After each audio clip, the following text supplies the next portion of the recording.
मई की एकदम तेज धूप पड़ रही है और इसमें अगर आपने अडेनियम के प्लांट अपने गार्डन में लगा कर रखे हैं तो उनमें कई तरीके की समस्याएं देखने को आपको मिल सकती हैं। तो आज हम उन समस्याओं के बारे में जानेंगे और उनका इलाज जानेंगे कि किस तरीके से उनको हम समस्याओं को सॉल्व कर सकते हैं। हेलो फ्रेंड, मैं सबिता ग्रीन गार्डन गुजरात से। गर्मियों में यदि सबसे अच्छा फ्लावरिंग प्लांट कोई होता है तो वो अडेनियम होता है, जो कि लॉन्ग लास्टिंग भी चलता है और थोड़ी कम देखभाल में भी इसमें बहुत अच्छे से फ्लावरिंग देखने को मिलती है। तो जब भी ये प्लांट फ्लावरिंग करता है तो गुच्छे में एक साथ में 4-4, 6-6 एक-एक बार में फूल देता है। मैंने अपने गार्डन में बहुत सारे अडेनियम ग्रो कर रखे हैं सीड से भी, और बहुत सारे अडेनियम ग्राफ्ट भी कर रखे हैं, और बहुत सारे अडेनियम मेरे काफी बड़े बड़े से भी हो चुके हैं। यदि आप भी अडेनियम लगाते हैं और ओपन टेरेस में आपके अडेनियम रखे हुए हैं, धूप काफी तेज पड़ रही है, तो सबसे पहली समस्या आपको देखने को मिलेगी कि फ्लावर जो है बर्न हो रहे होंगे या जो कलियां हैं वो बर्न हो रही होंगी। जैसे कि यहाँ पर देख रहे हैं, ये इसमें कली बन रही है। इसकी कली को ब्लूम होने में 2 से 3 दिन लगेगा। एक फ्लावर तो जो है कल थोड़ा थोड़ा सा ओपन हो जाएगा, लेकिन जो दूसरी कली है और तीसरी, ये धीमे धीमे जो है बढ़ेंगी। तो अगर ऐसी कंडीशन में आपके फ्लावर जो है कलियां जो है बर्न हो जाती हैं, जल जाती हैं, तो उसका एक रीजन होता है ज्यादा गर्मी। अब आप लोग सोचेंगे कि गर्मी तो हमारे यहाँ भी पड़ रही है, आपके यहाँ भी पड़ रही, तो आपकी कलियां क्यों नहीं झड़ रही हैं? तो उसका एक रीजन होता है वाटरिंग। अगर वाटरिंग आप ठीक से करेंगे, सिस्टमेटिक तरीके से जो है गमले में नमी बनाकर रखेंगे, तो पौधे में जो है किसी प्रकार की प्रॉब्लम नहीं आएगी। अभी इस टाइम पर आप चाहते हैं कि आपके अडेनियम के पौधे बहुत हेल्दी ग्रोथ करें, उनकी ग्रोथ काफी अच्छी रहे, पत्तियां काफी अच्छी हरी भरी दिखाई देती रहें, तो आपको जो है इनको शाम को वाटरिंग कराना चाहिए, और अगर टाइम मिलता है तो सुबह के टाइम में साबरिंग भी करा सकते हैं। मैं जो है शाम के टाइम में इनको बहुत अच्छे से वाटरिंग करा देती हूँ और शाम के टाइम में ही इनमें साबरिंग भी कर देती हूँ, क्योंकि सुबह के टाइम हमारे यहाँ पर 7:30 के पहले ही धूप आ जाती है। यदि आपके पौधे में कलियां बर्न हो रही हैं तो आप इस तरीके का उपाय कर सकते हैं। शाम के टाइम में वाटरिंग साबरिंग दोनों करें, जिससे कि आपके पौधों की कलियां भी काफी अच्छी रहें, पौधे भी काफी अच्छे हेल्दी से हरे भरे दिखाई देते रहें। अब यदि दूसरा पॉइंट, आपके पौधे में पत्तियां एकदम हरी ग्रीन नहीं है, तो उसका रीजन क्या हो सकता है? तो उसका एक ही रीजन है, पौधे को नाइट्रोजन बराबर से नहीं मिल रहा है। पौधे में आप चाहते हैं ग्रीनरी बनी रहे, पौधा आपका काफी अच्छी तेजी से बढ़ता रहे, तो उसके लिए आपको नाइट्रोजन युक्त फर्टिलाइजर देना पड़ेगा। मैंने अपने पौधे में कोई भी प्रकार का नाइट्रोजन नहीं दिया है। अभी कुछ दिन पहले हमारे यहाँ पर बारिश गिरी थी, जिसकी वजह से काफी अच्छा बारिश का पानी मिला। बारिश के पानी में बहुत अच्छा नाइट्रोजन होता है, जिसके कारण से हमारे पौधे जो है काफी अच्छे आपको हेल्दी हरे भरे दिखाई दे रहे हैं। अब यदि आप अडेनियम के पौधे को नाइट्रोजन देना चाहते हैं तो आप कई तरीके से नाइट्रोजन दे सकते हैं। केमिकल बेस में भी नाइट्रोजन दे सकते हैं। केमिकल में अगर आप देना चाहते हैं तो NPK 19-19-19 ऐसे वगैरह जो नाइट्रोजन रहते हैं वो आप इनको अप्लाई कर सकते हैं। या फिर ऑर्गेनिक में देना चाहते हैं तो आप जो है चाय पत्ती या कॉफी का पाउडर 1 पाउच लेकर, कॉफी का पाउडर और 1 टेबल स्पून चाय पत्ती लेकर 1-1 लीटर पानी में भिगो कर रखिए। उसके बाद में उसको अच्छे से आप अपने पौधे पर स्प्रे कर दीजिए। पत्तियों से पौधा बहुत जल्दी भोजन ग्रहण करता है, तो आप कोशिश करें कि इनको पत्तियों पर भी आप स्प्रे करते रहें और जड़ों में भी अप्लाई करते रहें। तीसरी बहुत जरूरी चीज कि अगर आपके अडेनियम के कॉर्डेक्स में स्पेस हो गया है, मतलब गैप हो गया है, तो उसका क्या रीजन है? तो उसका रीजन यही है कि आपने जो है वाटरिंग ठीक से नहीं करी है। इसलिए मिट्टी और जो है कॉर्डेक्स के बीच में आपको एक लाइन सी खाली दिखाई देगी, मिट्टी का एक गड्ढा सा खाली दिखाई देगा, उससे आपको पता चल जाएगा और आपका कॉर्डेक्स जो है थोड़ा सा सिकुड़ने लगेगा। तो इसका मतलब यही है कि पौधे में पानी की मात्रा कम हो गई है, पानी की कमी हो गई है। तो आपको करना क्या है कि इस मिट्टी में जो है आपको मॉइस्चर मेंटेन करके रखना है। तो उसके लिए सबसे उपाय अच्छा यही है कि आप जो है शाम के टाइम में इसमें काफी अच्छे से वाटरिंग और साबरिंग भी करते हैं, जिससे कि इसमें मॉइस्चर मेंटेन रहेगा। तो सुबह की धूप से पौधा अच्छे से हेल्दी तरीके से बना रहेगा, और एक बार अच्छे से पानी मिल जाएगा तो इस कॉर्डेक्स में पानी स्टोर हो जाएगा, फिर इसमें किसी प्रकार की प्रॉब्लम नहीं होगी। अगर आप पानी की कमी कर देंगे तो ये जो कॉर्डेक्स है ये धीमे धीमे सिकुड़ेगा, उसके बाद में ये नीचे से जो है खराब हो जाएगा, काला पड़ने लगेगा, फिर आपका पौधा नहीं बच पाएगा। स्पेशली अगर आपने ग्राफ्टिंग प्लांट लगाए हैं तो इस चीज का आपको हमेशा ध्यान रखना है। पौधे में मॉइस्चर मेंटेन करके रखना है। ओवर वाटरिंग मतलब अभी गर्मी में तो कुछ ओवर वाटरिंग जैसा होता नहीं है, डेली ही पानी डालेंगे, डेली ही मिट्टी सूख जाती है। जैसे कि मेरे गमलों में देखेंगे आपको सब में ही नमी दिखाई दे रही होगी, तो इसका रीजन यही है कि शाम को वाटरिंग कर देती हूँ, तो सुबह जो है काफी अच्छे से पौधे हेल्दी बने रहते हैं। बाकी अडेनियम एक इतना हार्डी प्लांट होता है, जैसे कि आप देख रहे हैं इसका पॉलीबैग फट गया है। ये व्हाइट कलर का सिंगल पेटल का अडेनियम है, सीड ग्रोन अडेनियम है। ये एक ही प्लांट मेरे पास में बचा है, बाकी के सारे सेल हो गए हैं। तो इसको मुझे रिपोर्ट करना है लेकिन टाइम नहीं मिल रहा है। अभी आप देख रहे हैं इसमें खाली वाटरिंग, थोड़ी सी सावरिंग कर देती हूँ, उससे भी जो है ये प्लांट बहुत अच्छे से हेल्दी बना हुआ है। कोई फर्टिलाइजर नहीं दिया है, तब भी देखिए कितने अच्छे से इसका कॉडेक्स भी काफी हेल्दी है और प्लांट भी काफी हेल्दी आपको दिखाई दे रहा होगा। तो अडेनियम बहुत ही कम केयर मांगता है, लेकिन थोड़ा जो है इसको वाटरिंग वगैरह का ध्यान रखेंगे तो पौधे आपके बहुत हेल्दी चलते हैं। चौथा पॉइंट, यदि आपने ग्राफ्टेड अडेनियम लगा कर रखे हुए हैं अपने गार्डन में तो हमेशा याद रखिए कि ग्राफ्टिंग पार्ट के नीचे अगर कोई भी ब्रांच आपको दिखाई दे रही है तो उसको आपको इंस्टेंट हटा देना है। जैसे कि यहाँ पर आप देख रहे हैं ये जो है रूट स्टॉक है, ये पुरानी ब्रांच है जिस पर हमने ये जो है टैप ग्राफ्टिंग करी थी। तो टैप ग्राफ्टिंग में से एक ब्रांच ये निकली है और एक ब्रांच ये बड़ी वाली निकली है, और नीचे से आप देखेंगे ये जो रूट स्टॉक है यहाँ से एक ब्रांच निकल रही है। तो इस ब्रांच को हमको बिल्कुल भी नहीं रखना है, इसको आपको एज इट इज, आप सीजर कटर वगैरह से चाहें तो इसको कट कर सकते हैं। मैं काफी सारे अडेनियम लगाती हूँ, तो अभी तो गर्मी का टाइम चल रहा है तो इसी तरीके से इनको आप हटा सकते हैं। अब ये जो है ब्रांच थोड़ी सी बड़ी है, आप चाहें तो इस ब्रांच को जो है कटिंग भी ग्रो कर सकते हैं, कटिंग आसानी से चल जाएगी। कारण ये है कि यहाँ पर आप देख सकते हैं ये व्हाइट व्हाइट से स्क्रैच से बन गए हैं। अगर इस तरीके की ब्रांच आपके पास में है तो ये ग्राफ्टिंग के लिए भी बहुत अच्छी होती है और कटिंग लगाने के लिए भी बहुत अच्छी होती है। तो अगर ऐसी कोई ब्रांच है तो आप कटिंग भी लगा सकते हैं, या ग्राफ्टेड प्लांट है या आप सीखना चाहते हैं तो सिंपल अडेनियम से सिंपल अडेनियम पर ग्राफ्टिंग सीख सकते हैं। अब यदि आप फर्स्ट टाइम ऐसी ब्रांच कट कर रहे हैं तो आप यहाँ पर फंजीसाइड पाउडर या हल्दी का पाउडर लगा सकते हैं।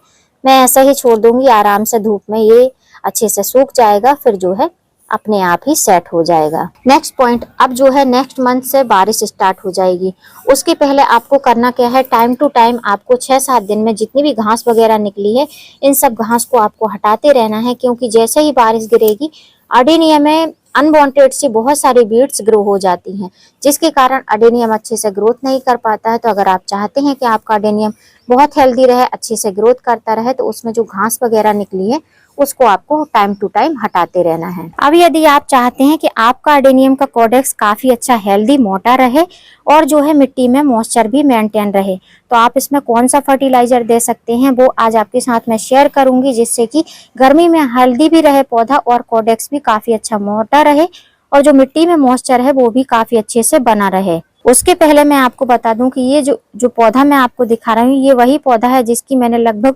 फरवरी लास्ट में पूरी हार्ड प्रूनिंग करी थी, ऊपर से भी प्रून कर दिया था, नीचे से रूट प्रूनिंग भी करी थी। अभी आप देख सकते हैं इसके कॉडेक्स को मैंने ऊपर करके लगाया था क्योंकि कॉडेक्स मेरे सभी प्लांट के नीचे दब चुके थे। तो अभी आप देख सकते हैं इसमें काफी अच्छे से पत्तियां भी आ रही हैं और फ्लावरिंग भी स्टार्ट हो गई है। अब इसमें कोई फर्टिलाइजर वगैरह नहीं दिया है, उसके बाद भी 3 कलियां ब्लूम हुई हैं।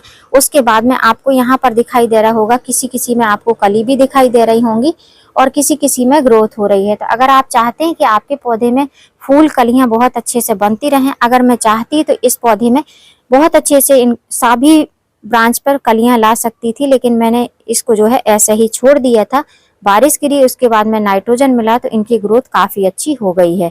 तो आज इसको हम पोटेशियम भी देंगे, ऑर्गेनिक रूटिंग हार्मोन भी देंगे और इस प्लांट को हम फास्फोरस भी अप्लाई कराएंगे, तो जिससे पौधा भी हेल्दी रहेगा, कॉडेक्स भी हेल्दी रहेगा और जो है इसमें फूल और कलियां भी बनेंगी। यदि आप भी चाहते हैं अडेनियम में फूल और कलियां बने, पौधा एकदम हेल्दी रहे, कॉडेक्स काफी अच्छा मोटा सा रहे, कॉडेक्स का साइज काफी सुंदर सा दिखाई देता रहे, तो जैसे मैं फर्टिलाइजर देने वाली हूँ आप भी उस फर्टिलाइजर को इस तपती हुई गर्मी में अप्लाई कर सकते हैं।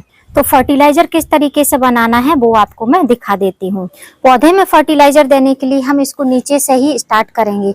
तो सबसे पहले हम इसके जो है मिट्टी को मॉइस्चर प्रदान करेंगे, जिससे कि हमको इसमें डेली बहुत ज्यादा पानी ना देना पड़े। तो अगर हम हफ्ते में एक बार इसमें जो मैं देने वाली हूँ वो दे देंगे तो इसमें बहुत ज्यादा हमको वाटरिंग नहीं करनी पड़ेगी। तो मिट्टी में मॉइस्चर ऐड करने के लिए, जिससे कि ज्यादा पानी ना देना पड़े, उसके लिए हम यूज करेंगे ये चीज जो कि आपको स्पून में दिखाई दे रही है। ये है जेल, जिसको बोलते हैं एलोवेरा जेल। इसको मैंने इस तरीके से फ्रेश एलोवेरा की लीफ से निकाला है, ऊपर की इसको हटा देना है और स्क्रैच कर करके आपको जिग जैग वाली कोई चाकू वगैरह हो उससे स्क्रैच कर सकते हैं या जेल किसी भी तरीके से निकाल सकते हैं। या ऐसा नहीं निकालना है तो कट करके आप थोड़ा सा इसको क्रश कर लें ग्राइंडर वगैरह में, तब भी आप इसको यूज कर सकते हैं। मैं 1 टेबल स्पून यूज कर रही हूँ, आप जो है ज्यादा कम भी ले सकते हैं, इसके कोई भी नुकसान नहीं होंगे। तो ये 3 तरीके से हमारे पौधे में वर्क करता है। मिट्टी को नमी प्रदान करता है, रूट को मजबूत करता है और एक प्रकार का इंसेक्टिसाइड भी होता है। तो एक छोटा सा बाउल ले लिया हम, लगभग 1 गिलास के करीब इसमें हम ये फर्टिलाइजर बनाएंगे। तो ये जो 1 टेबल स्पून जेल है इसको हम डाल देते हैं इसमें, और उसके बाद में लगभग 1 गिलास हम इसमें पानी डाल देंगे। 1 गिलास से कम भी डालेंगे तब भी चलेगा, अगर आपकी मिट्टी जो है बेलड्रन है। जो अडेनियम के प्लांट रहते हैं उसकी मिट्टी जितनी ही बेलड्रन रहती है, अडेनियम उतने ही अच्छे ग्रो करते हैं। अब हमने मिट्टी को नमी प्रदान कर दी है, एक प्रकार का रूटिंग हार्मोन भी दे दिया है और इंसेक्टिसाइड भी दे दिया है। दूसरा, हमको कॉडेक्स को मोटा करना है। ये मेरा लगभग 1.5 साल का अडेनियम है जो कि मैंने परचेज किया था नर्सरी से। अभी इसका कॉडेक्स आपको दिखाई देने लगा है। अब जो है इस कॉडेक्स को मुझे हेल्दी बनाना है, मोटा बनाना है, इसको अच्छे से शेप देना है। तो उसके लिए हम इसको देंगे फास्फोरस रिच फर्टिलाइजर। फास्फोरस आप कई तरीके से इसमें दे सकते हैं, जैसे कि आप बोन मील दे सकते हैं और अंडे के छिलकों को भी आप क्रश करके दे सकते हैं। तो मैं इसको अडेनियम को ये जो है फास्फोरस दूंगी, जिसको बोलते हैं डाई अमोनियम फास्फोरस। अब इसकी मात्रा कितनी होनी चाहिए, ये मेरा केमिकल वाला है, आपको ऑर्गेनिक भी मिल जाएगा। चाहे आप ऑनलाइन लें चाहे ऑफलाइन लें, आपको ऑर्गेनिक में भी डीएपी मिल जाएगा। इसको डीएपी बोला जाता है। तो इसके अगर आपको दाने लेने हैं, 8 इंच का गमला है तो आप इस टाइम पर गर्मी में 5 से 6 दाने ले सकते हैं। और 8 इंच से छोटा गमला है, मेरा 8 इंच से छोटा गमला है, तो अभी मैं इसके 3 दाने लूंगी। इस तरीके से हमने 3 दाने इसके ले लिए हैं। 2 दाने थोड़े बड़े हैं, 1 दाना थोड़ा छोटा है। तो अब इन दानों को आपको क्रश कर लेना है। तो क्रश करने के बाद में 3 दाने इतने होते हैं। ये 3 दानों को हमको जो है पाउडर फॉर्म करके और इसी वाले पानी में डाल देना है जिसमें हमने एलोवेरा जेल मिक्स किया था। इस पानी में हमको इसको मिक्स कर देना है। तो अभी धीमे धीमे जो है ये जैसे जैसे भीगेगा ये अच्छे से मिक्स हो जाएगा। अब यदि आपके अडेनियम के प्लांट में पत्तियां हरी नहीं है, पत्तियों की ग्रोथ नहीं हो रही है, क्योंकि पत्तियां आएंगी तभी अडेनियम में फ्लावरिंग भी होगी। थोड़ी पत्तियां तो होनी ही चाहिए। प्रूनिंग के बाद में मोस्टली ऐसा होता है कि जब हम प्रूनिंग के साथ साथ इसमें फर्टिलाइजर भी दे देते हैं या सॉइल मिक्स भी चेंज कर देते हैं तो डायरेक्ट इसमें कलियां भी आने लगती हैं। लेकिन अगर आप नाइट्रोजन बेस्ड फर्टिलाइजर देंगे, पत्तियां हरी दिखाई देंगी, साथ में कलियां फ्लावरिंग भी आएंगी, तो पौधा देखने में कुछ ज्यादा ही सुंदर लगता है। तो अगर नाइट्रोजन की कमी है तो आप इसमें कॉफी पाउडर या चाय पत्ती का यूज कर सकते हैं। 1 टेबल स्पून 1 लीटर पानी में मिक्स कर सकते हैं, या जिस तरीके से मैंने 1 गिलास पानी लिया है तो आप जो है 3 से 4 पिंच चाय पत्ती या जो है कॉफी पाउडर इसमें मिक्स कर सकते हैं। अब जैसा कि मेरे पौधे में तो काफी अच्छे से पत्तियां आ रही हैं, तो मुझे जो है इसमें नाइट्रोजन देने की बिल्कुल भी जरूरत नहीं है।